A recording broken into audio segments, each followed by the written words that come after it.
স্বামীর কাছ থেকে অবহেলিত নারী বৃদ্ধ বয়সে গিয়ে সন্তানের কাছ থেকেও যোগ্য সম্মান পায় না। আমি এমন অনেক দেখেছি। স্বামীটা অনেক খারাপ, শুধু সন্তানের মুখের দিকে তাকিয়ে সংসারে পড়ে আছে। দিন শেষে দেখা যায় ওই ছেলেরাও যখন বড় হয়ে যায়, বিয়ে শাদী করে, মাকে আর দেখতে পারে না, মাকে শত্রু মনে করে। কথায় কথায় সেই বাবার নামে খোঁটা দেয় আর বলে এজন্যই বাবা তোমার সাথে খারাপ আচরণ করতো। সত্যিকার অর্থে একজন নারী না পায় যৌবন বয়সে স্বামীর কাছ থেকে ভালোবাসা, যদি ভাগ্য খারাপ হয়, না পায় বৃদ্ধ বয়সে সন্তানের কাছ থেকে যোগ্য সম্মান। হ্যালো এভরিওয়ান, আসসালামু আলাইকুম। কেমন আছেন সবাই? আমার বাবু এক সপ্তাহ যাবত অসুস্থ থাকা অবস্থায় বলতেছিল, মা আমাকে বিরিয়ানি রান্না করে দিবা। বাসায় টক দই শেষ হয়ে গিয়েছে, আমরা সবসময় আড়ং-এর অথবা মিলভিটার টক দইটাই খাই। তো ইনস্ট্যান্ট যেহেতু আমি বিরিয়ানি রান্না করব শুক্রবার, আর বাবু আলহামদুলিল্লাহ আজকে একটু মোটামুটি সুস্থ। অসুস্থ থাকা অবস্থায় বলেছিল, ওর পেটেও সমস্যা হয়েছিল এন্ড অনেক বেশি জ্বর, অনেক অসুস্থ ছিল আমার বাচ্চাটা। আলহামদুলিল্লাহ এখন সুস্থ। তো এই জন্য আজকে আর কি বিরিয়ানি রান্না করব। আমি গতকালকে আমার হাজবেন্ডকে বলেছিলাম যে টক দই এনো, উনি অনেক বেশি ব্যস্ত থাকে, ওর মনে নাই। তো আমি ইনস্ট্যান্ট আজকে হচ্ছে টক দইটা বানিয়ে ফেলেছি হাতেই, লেবু দিয়ে আর হচ্ছে দুধ দিয়ে। তো তোমরা কিন্তু দেখেছো কত সুন্দর হয়েছে। আমি যখন গোস্তটা হচ্ছে ম্যাগনেট করতেছিলাম, ম্যাগনেট করে হচ্ছে ঢেকে রাখছি, দেন হচ্ছে আমার গোস্তটা কিন্তু রান্নাও হয়ে গিয়েছে।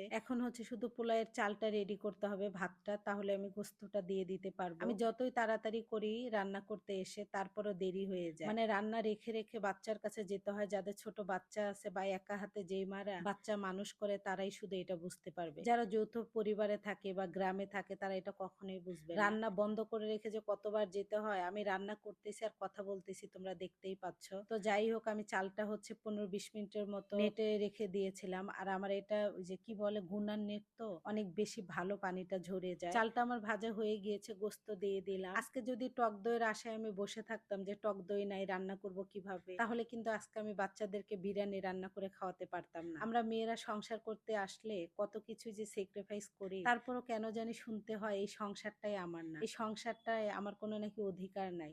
যে সংসারে একটা জিনিসপত্র করতে হয় অনেক কষ্ট করে, অনেক দিন ধৈর্য ধরে, এমনকি কান্না করেও করতে হয়, ওই সংসারে নাকি আমার কোনো অধিকার নাই। মেয়েদের জীবনটা বড়ই অদ্ভুত, তাই না? ভাবলেই যেন কেমন লাগে যে এই সংসারে নাকি আমার কোনো অধিকারই নাই। তাহলে আমি কার সংসারে পড়ে আছি? মাঝে মাঝে এরকম প্রশ্ন জাগে। সত্যিকার অর্থে আমাদের ভাগ্যটাই এরকম। মেয়েদেরকে আল্লাহ তাআলা এত পরিমাণে সম্মান দিয়েছে, কিন্তু এই দুনিয়ার মানুষ মেয়েদেরকে কখনোই সম্মান দিতে পারেনি। ভাড়া বাড়ির একটা মূল্য আছে, তো একটা সংসারে একটা নারীর কোনো মূল্য থাকে না। দিন শেষে ওই নারী জানি কিছুই করতে পারে না। তো যাই হোক, আমার এইদিকে কিন্তু বিরিয়ানিটা অলরেডি হয়ে যাচ্ছে। আমি গোস্তটাও বসিয়ে দিয়েছি পাশে। আর হালকা একটু আমি চিনি কিন্তু দিয়ে দিব বেরেস্তার মধ্যে, কাঁচামরিচ দিয়ে দিলাম। আর আমার ঘি হচ্ছে শেষ হয়ে গিয়েছে, এজন্য ঘিটা দিতে পারলাম না। আমি পানি আগেই গরম করে রেখেছিলাম। শুক্রবার যেহেতু নামাজের পরে এসে খেতে বসবে, তো দুই চুলে দুইটা রান্না বসিয়ে দিয়েছি। তারপর আমি সব কিন্তু কাজকাম করে নিয়েছি, দেন পরে আমি বেরেস্তাটা দিয়ে দিলাম। বেরেস্তায় কিন্তু আমি চিনি অ্যাড করেছি, ফ্লেভারটা খেতে অনেক বেশি মজা লাগে। তো